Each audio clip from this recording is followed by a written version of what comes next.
The first thing I think that you should know about me is that I come from a long line of emotional criers. We cry when we're happy, we cry when we're sad, we cry when we tell stupid jokes, we just sit around and tears just flow. So this is going to be a bit of a stretch for me because I'm here to celebrate today my very good friend. And that's all I can say, I'm done.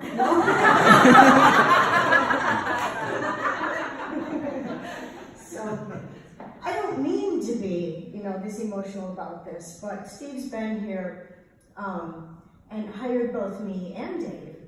And so he was in the ground floor of helping us begin here, meet people here, teach us the culture here, integrate us, bring us to a party at Dooley's house, take us into Columbus to show us what's going on there.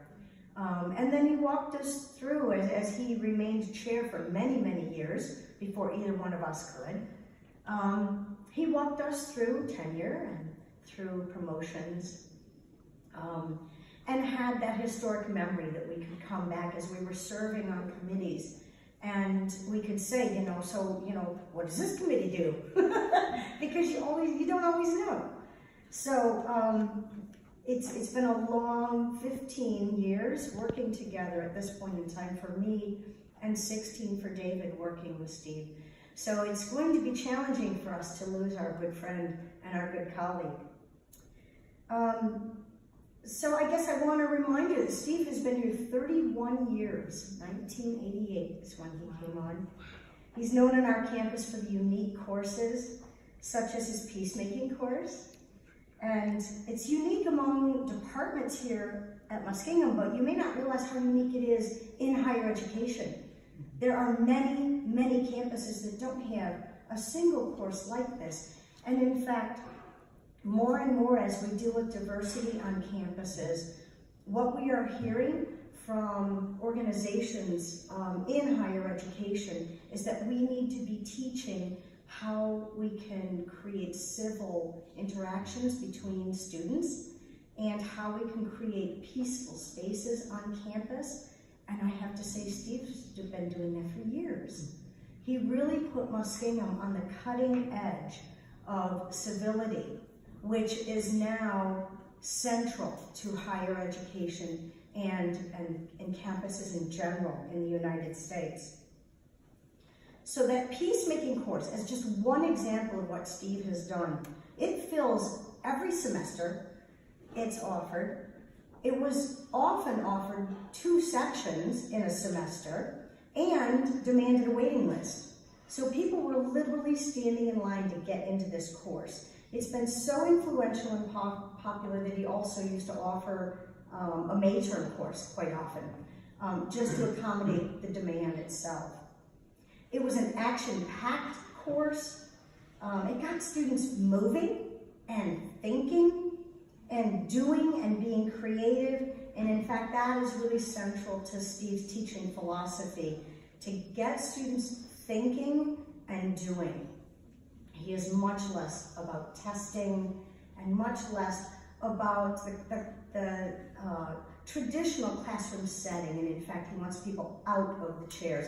He used to ask for rooms such as this, where there could be some time where people were sitting together in groups and creatively working, but then other times when the chairs could move away and people would stand up and work together physically.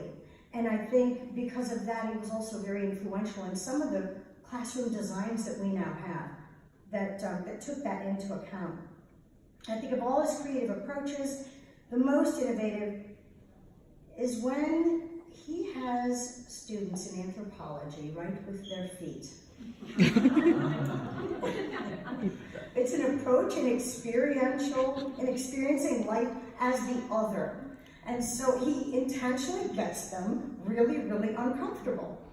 And he says, hold a pencil in your feet and try and write your name. And the whole idea is that it challenges students to understand the construction of reality, what we think is actually real, and alternative realities. In service to Muskingum. I am not going to try and guess how many students Steve has served over the years or how many different courses he's developed. His service to the university is well known.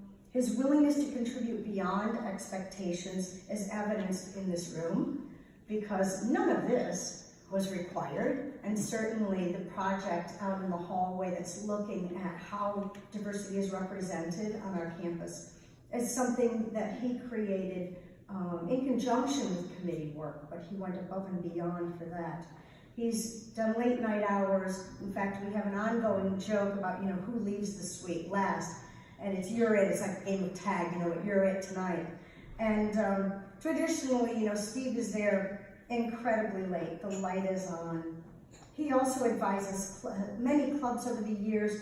I think maybe the most interesting, the Paranormal Club. And that was, that's a group that's working together right now. He has led the way in leadership, advising, and programming on the campus, like the film festivals that are over here that he created for our students to really look at film and the depth of what a film has to offer. You may not realize that it was Steve McGuire with a previous colleague, Doug Swift, who started Eclectic Radio.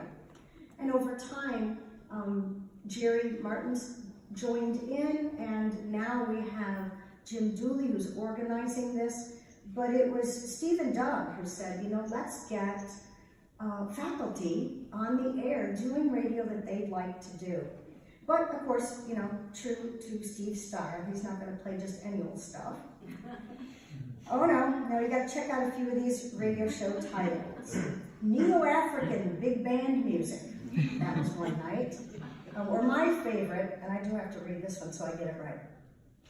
Spiced Latino electronic hip-hop Turkish. I'm not even understand why I had to read that one. True friend that he is, when I was working through a broken heart. It's going to happen again, damn it. He suggested we co-host the Valentine's Day show.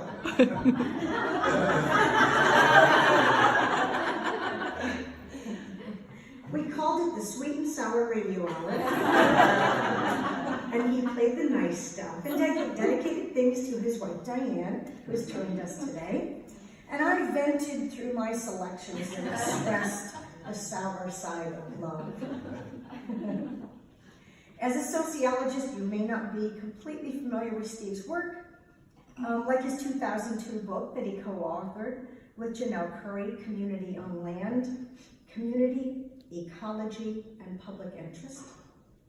He, of course, is a filmmaker, and I hope that you'll take advantage of the opportunity to watch clips and collages of the films that he has worked on over the years. But he was groundbreaking in visual sociology, following the footsteps of David, who has done a lot of publishing on visual sociology. Steve's works have been accepted and exhibited in over 13 film festivals in cities like Seattle and at the Film Archive of New York.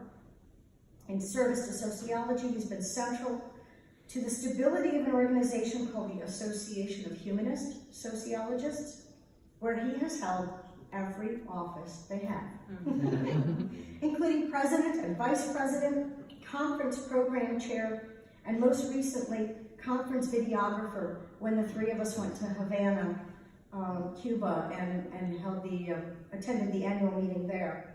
He has not missed a meeting of this organization since 1988, so he holds their record for that. Compulsive. What's that? Compulsive. Compulsive, yeah. As an activist, he brought thought-provoking speakers to our campus on controversial topics such as guns on campus and environmental issues like fracking. His activism continues off campus too, like the ill-fated coffin incident. So I came into Steve's office one day and he's actually got this patent leather little black coffin that's a purse. And it's on his desk. And I said, hey, what are you doing with that, Steve? Because you never know.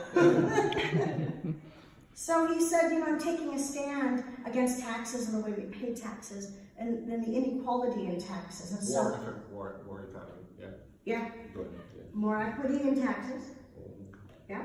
And not using it to kill people. And not using, and the tax money being used, yes, to support war in the United States. And so Steve decided that he was going to submit his taxes in this little black coffin. And so he wrote a letter and he put his taxes in there and he mailed this off. And then he held a press conference about it. So sometime later, the phone rings, and it's the FBI. And they had already called in the bomb squad because this little black coffin showed up and no one knew what on earth it could possibly be. And then they contacted him, and they said that you know, they were really wanted to investigate this and they wondered what was going on. And he said, well, I put a letter in it to explain what was going on. This is activism. And they said, yeah, we didn't see any letter. So they called back later and they said, we are really embarrassed. We found the letter. And, but we really wanted to know, we get it, but we have one last question is, can we keep the coffin? They were hoping to use it in training. And so they kept the coffin. I mean, after all the trouble with the German police dogs and all that, you know. Police dogs, all of this, yeah. Bomb squad. But that is consistent with his activism in multiple different areas. So if you ask Steve now about his plans for retirement, he will probably list filmmaking. And I think we're all happy to see that that is not going to end. He's probably going to spend more time at the Young House, where he does a lot of work in programming. He's linked his research and cultural anthropology and the talents of colleagues. He's brought some of us in as guest speakers at the Young House. And he will continue to contribute to the programming there, which is in Columbus. That's the Young House of Central Ohio. If you're not familiar with them, their mission is to provide educational and experiential programs to those seeking meaning, integration, and wholeness. If you think about the Muskingum University mission, I think you can see some really strong parallels there. So it's no surprise that he found himself drawn to contributing to such a mission.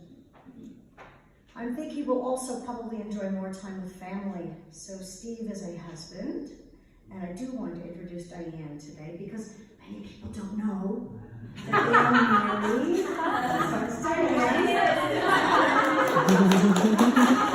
So many times I get students coming up and they say something about Steve, and I was like, oh, well, Steve and his wife, you know, are doing this, and they're like, he's married? Yes. So thank you for joining us today, Diane. He's also a dad, he is a proud grandpa, and he's an unrepentant Cavs fan. Yes. He is a friend. There it goes again. He's a peacemaker. And I hope you'll all join me in wishing him all the fun he has not yet had time to enjoy.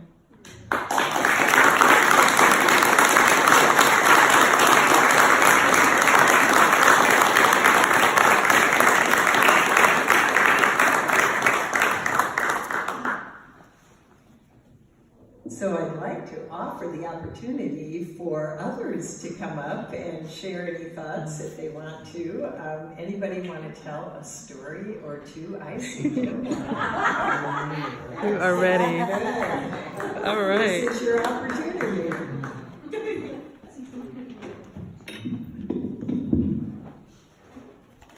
I'm gonna actually fall short of that a little bit by expressing something fairly much in the vein of gratitude. Tonight, I've got part two for you. But I want to talk about Eclectic Radio. Eclectic Radio, as I understand it, you and Doug Swift started the show on WMCO. And were you, okay, I mean, I don't know. So I said, we've got a shift available, you want to do it? And he said yes. And we said eclectic, and then you said Yeah. the students didn't know any other. Yeah, they called thought it electric. Electric radio will be on Sunday at 6 o'clock. Eclectic. The first day I did play some Ed Sanders, and it was kind of an anti-racism song, but it was a little vivid. He came running in right away, and we kind of learned their rules. We've always said the music is a little left of the center line. That's one of our pride points there. And what year was that, Steve? Oh, that would have been about 89, I think. Yeah, it wasn't too long Yeah. after you came. Okay, we were thinking that we were in the anniversary zone here. We had just remodeled the studio, and it was a really nice studio. But it was in Cambridge Hall. That was a remodel. Well, believe it or not, yes. And he's the only DJ I allowed to bring his own light. The lamp. The mood lighting. Well, this was the start of something really powerful because Eclectic Radio has been with us these many years, and now this is how I figured out I'd find out about this stuff. But it has tied together members of the community, of the staff, of the faculty. It has provided on Sunday evenings anywhere from 3 to 6 hours of music. It has been a connection with our students. It has been a connection with our community. It has been a very powerful symbol of what I think Muskingum was becoming all the way along and really is emphasizing right now. So, and you were a very powerful recruiter. I think when I first met him, he was like, "You do biology? Yeah, that's cool. Hey, you better have been on the radio before." And and I was intimidated, and I remember doing my first show with you. I went in there, and there was all these buttons, and you just had this secret fear, like, is there one that I push where something terrible happens? And you said, nothing really bad. Which is true. So we have a card for you, Steve, certainly not from all the DJs, but from a good number of DJs that were able to get together this week, just to say thank you, because your gift to Muskingum, your gifts have been many, but this show continues, as you know. It's a really important and powerful part of the vision and the grace and the energy you've brought to this institution, and we're going to keep it going for a long run. Thank you. Thank you.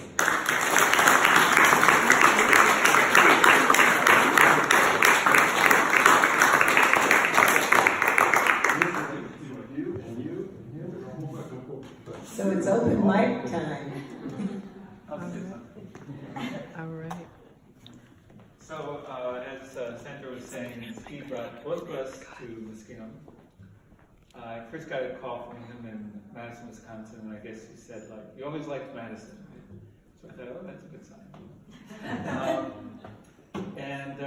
Like Sandra said, you introduced us to, like, in my case, where to ride my bicycle, or went riding out. I think you know all those, country roads. And you introduced us to places like HS, the Association of Humanist Sociology, whatever that is. But it's a bunch of people that are fun to be with, and we go there every year. And I'd had to. One of my goals was when I was hired, I asked people hiring me if I came, I wanted to do visual sociology, which I don't think I had any idea what that was, but it turned out that you were the perfect partner for that. So because it really took two people to make that happen. To get the equipment. I taught a class on how to make videos with no equipment to give students, no video editing equipment, no cameras. I just said, I hope you can make a film, because that's what this class is about. Half of them did make a film, and half didn't. But after that, I got it up to like 99%. And then Steve got people making films in his classes. So I think we're very unique that way in terms of the filmmaking, right? I mean, I don't think too many departments in sociology have people doing all that.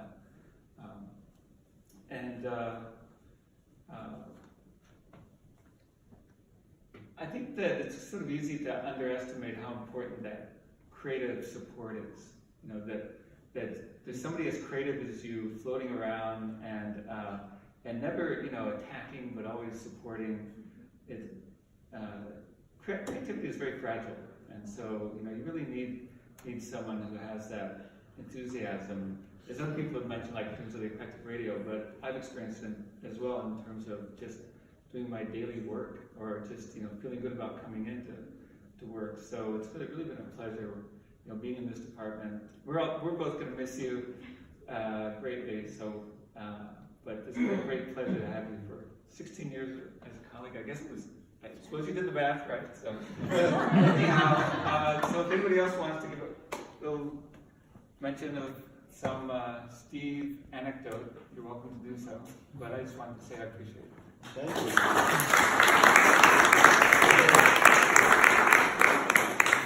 Yeah, this is, Sandra's right. Right? So a couple of things come to mind. I don't know how many people know, but Steve's a biker. Like, I hope you all know that. He has a van to carry his bike. You mean bicycle? Yeah, bicycle.